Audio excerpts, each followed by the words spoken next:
As a young man, heard the sky's the limit. First thing first, I'ma break through the ceiling. One life jam, but it feels infinite. One life damn, then I better go get it. This podcast is being brought to you by the Reyes Group at IA Private Wealth. That is made up of myself, John Reyes, a wealth advisor, and Jillian Seguin, an associate wealth advisor. Welcome back to a unbearable, some might say, a bearable conversation with Jillian Seguin, John Reyes, and you are?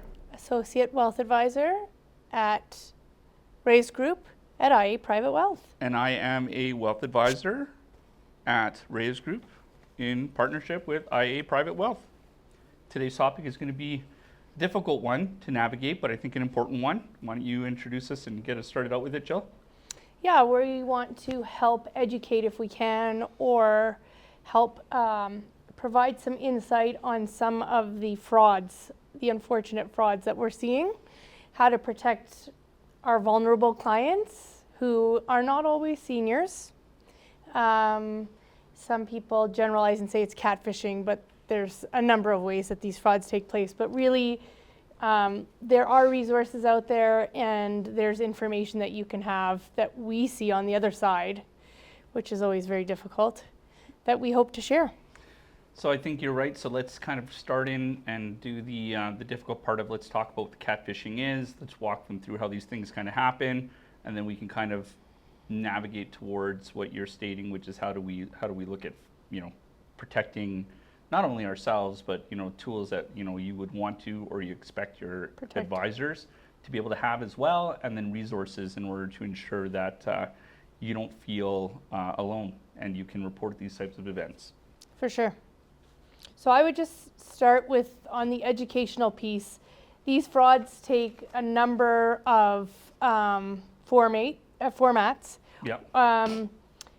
The top most common frauds are identity theft, credit card and debit card fraud, romance scams, and the grandparent scam. Those are what we see the most of, particularly here in Canada. And you can give a little bit of a breakdown on each? Well, I mean, identity theft is exactly that, going through your mail. Credit card also takes that form if they can get your credit card statements. Yep. The romance scams are typically really sad, but people that are preyed on that may be new widows, vulnerable widows or widowers. Yep. They fall in love with this person that's overseas, and all of these scams. Oh, and the grandparent scam is probably the most creative one, where they can actually digitally impose your grandchild's voice, but lay over what they want the voice to say. And usually it's your grandchild calling, asking for help, for money. And I think that's the theme of all of these, is that they start off with kind of a wooing or a compassionate or impassionate plea to your heart and to your mind and to your emotions, and then very quickly ask for money or information. Yeah, I would only add just some of the other little kind of tidbits or semantics that you might want to be considering when looking at these. An example, you're traveling, identity theft, you're traveling, be very mindful. In the day-to-day, you should be able to tap everywhere, right? So a lot of places where they're asking you to insert credit cards, there's little things that you can do in order to avoid having to be a victim of fraud. You don't need to swipe anymore. So that questionable gas station that wants you to swipe your credit card, you don't have to. If they can't do tap, move on to the next. Those are simple things to protect yourself.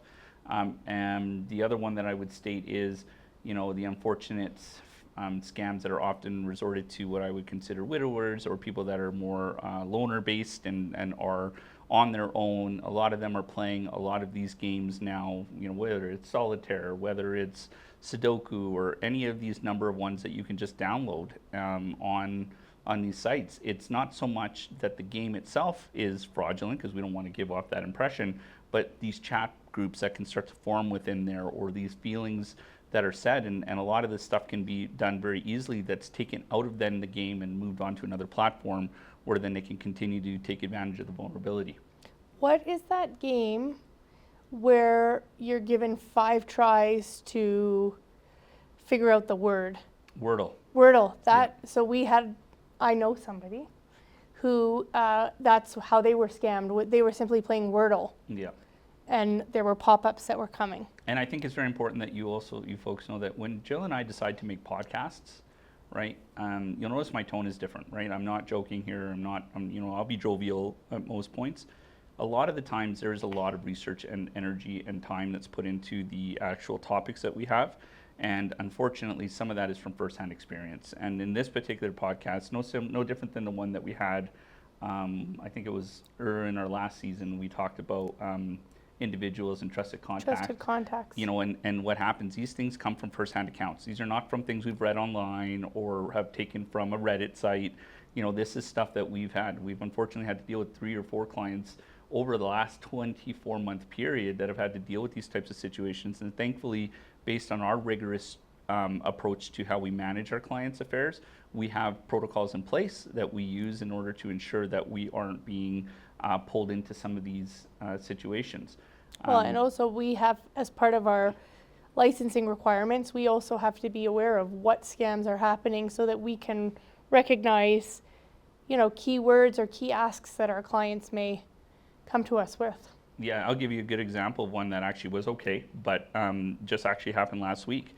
You have a pair of clients of ours that live on the island in Vancouver, and it was a very short, direct email that just simply said, we need some funds to cover the end of the month and for university. Well, that was a key for me to go, well, you guys are grandparents, your kids are well adults, so that was a trigger. And so all I did was I texted the individual. I didn't respond to the email chain, and I just simply said, did you just send me an email? Right? Don't give context.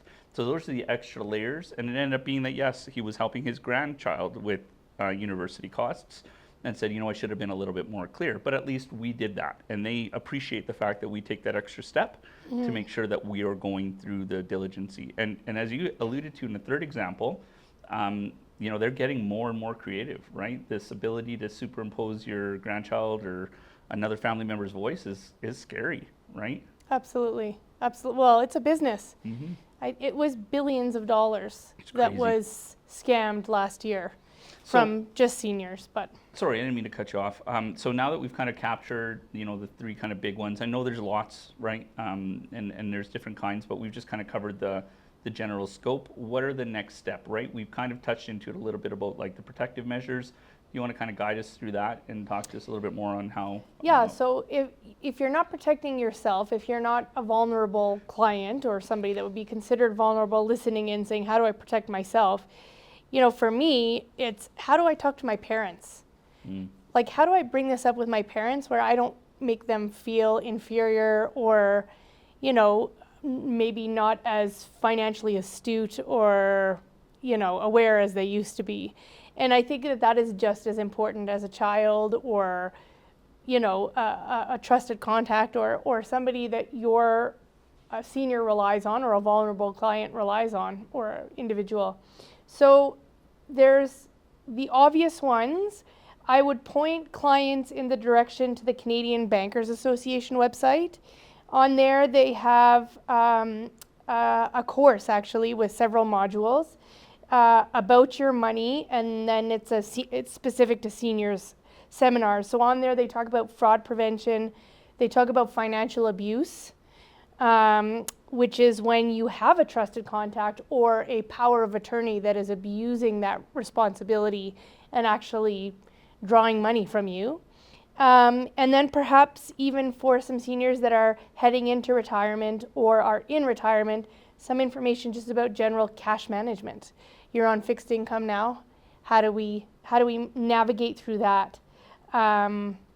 So that's a really important one. Here at IA Private Wealth, we also have a WealthLink website for advisors, and there's a lot of course material, reading material, which we can provide directly to our clients. And I think it's just making sure that whoever you advise is aware of what's going on out there. There's also on the Government of Canada website, there is a list of the top Canadian, it's the Canadian Anti-Fraud Centre, so it's the top Canadian scams that are happening right now. There's one currently really raging. We've been called, my husband and I, Canada Post, is Go really pick up your package. not necessarily that, that, or I guess what I would say is the number one piece of advice is banks will never call you and ask for information they should already have on file.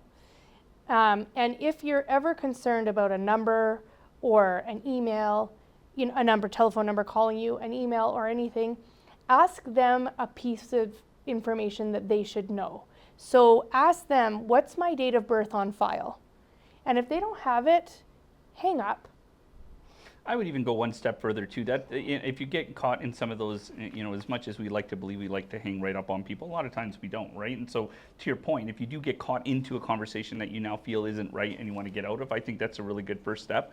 I think it's really important to note that a lot of the information that you're being asked to, Jill already said, right? It's there, but you can just simply say, hey, that's awesome. What's your name? Great. I'm just tied up. I'm just going to call the number on the back of my card again. What's the extension I can reach you at? Oh no, here's the number. Oh no, that's okay. I have the number here on my card. I just want to know, how do I get a hold of you? And often they'll just talk themselves out of it, right? Now again, a lot of what we're saying has to be creative in nature, and a lot of times just hang up the phone. If they really want to get a hold of you that bad, then you can just hit ignore on the next time they reach, and they will leave you a message, right? Yeah. That's my viewpoint. I think the other one too is, Jill just provided a lot of very important and detailed information about where you can help and find more resources.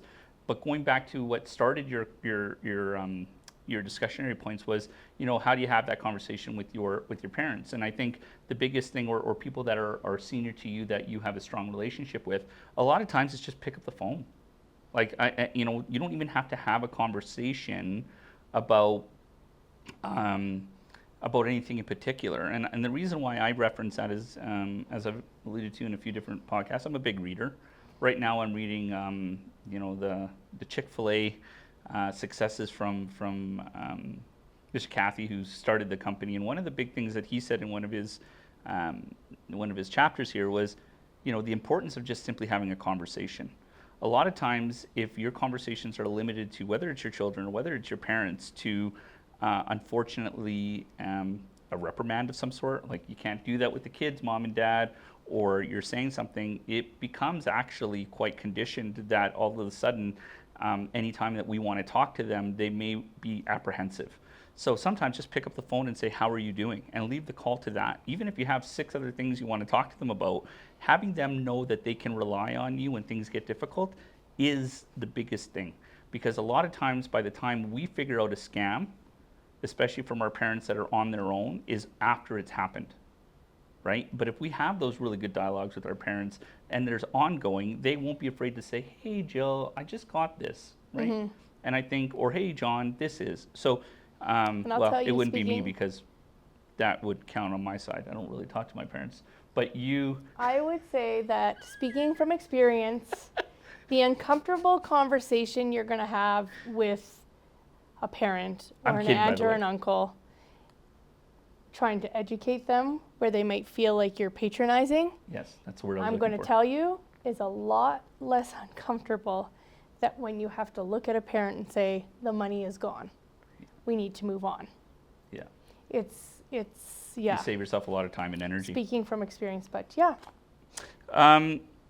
So let's move on to, we kind of already touched on it. We've been doing really good at migrating or evolving the conversation. I see that one of our other points is to kind of be like tips. You already touched on, right? Never giving out your information, asking very key questions to the people that are trying to gather information. And if you're like me, just mess with them. Keep them on the phone. No. Ask them questions. No, don't. No, but in all seriousness, I think that once you realize that this is not something that's serious, you need to move this pretty quickly and get off the phone. And this is yet another reason why we really, really, really want the trusted contact. Oh yeah, it's an important component, especially working with us or working with any one of these people that you have in your circles. It's something you need to seriously consider, because it helps you down the road. Because a lot of times, especially if you're getting older, you may not even realize you're into something just based on the nature of the situation.